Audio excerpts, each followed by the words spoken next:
E por que eu voto na Dilma?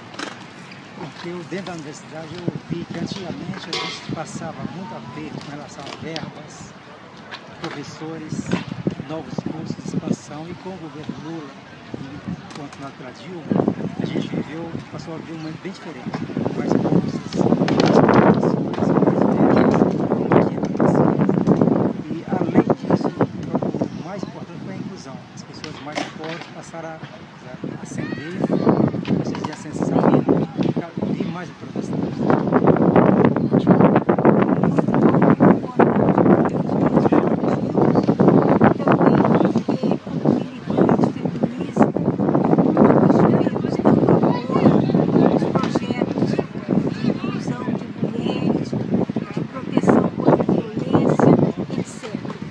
Eu acho que a gente tem que se unir mesmo, porque o risco de se perder tantas conquistas está muito forte.